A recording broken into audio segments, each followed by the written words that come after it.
কুমিল্লায় কোরবানির পশুর চামড়া স্থানীয়ভাবেই সংরক্ষণ করছেন ব্যবসায়ীরা। গাংচর চামড়া সংরক্ষণ এলাকা থেকে আরো জানাতে সরাসরি যুক্ত হচ্ছি প্রতিনিধি আনোয়ার হোসেনের সঙ্গে। আনোয়ার, সরকারের যে বেঁধে দেয়া দাম, সেই দাম অনুযায়ী কি চামড়া সংগ্রহ করছেন কিনা বিস্তারিত জানাবেন।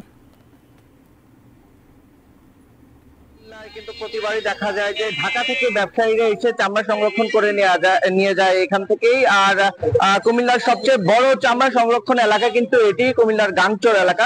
আমরা আজকে সেখানে আছি। আমরা দেখেছি যে অন্যান্য বারের তুলনায় কিন্তু এবার স্থানীয় ভাবে যে চামড়াগুলো আছে সবগুলো চামড়া এখানে সংরক্ষণ করা হচ্ছে এবং তাদেরকে সে লবণও সরবরাহ করা হয়েছে।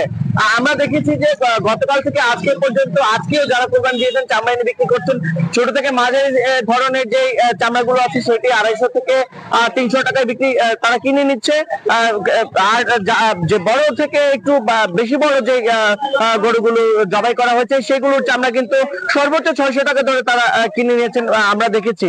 আরেকটি বিষয় আমরা জানিয়ে রাখি যে গতকাল এবং আজ কিন্তু দেশের বিভিন্ন প্রান্ত থেকে কুমিল্লার উপর দিয়ে যেহেতু ঢাকায় ঢুকতে হয়, সেখানে কিন্তু টোল প্লাজা গুলোতে ম্যাজিস্ট্রেটরা রয়েছেন, সেখানে কিন্তু আটকে দেওয়া হয়েছে অনেক চামড়ার গাড়ি এবং তাদেরকে ফিরিয়ে দেওয়া হয়েছে।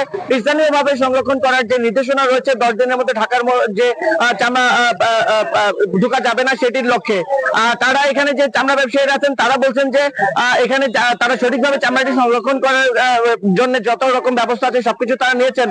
তারা লবণও দিচ্ছেন ঠিকঠাক ভাবে, কিন্তু কোন রকম যদি বৃষ্টি হয় কিংবা আবহাওয়া খারাপ হয়ে যায় সেক্ষেত্রে কিন্তু তাদের একটু বেগ পেতে হবে। আর এবার যে কুমিল্লায় যে পরিমাণ কোরবানি হয়েছে সেই অনুযায়ী কিন্তু পর্যাপ্ত যে চামড়া তারা সংরক্ষণ করেছেন, কোন রকম নষ্ট হয়েছে চামড়া এরকম দেখা যায়নি।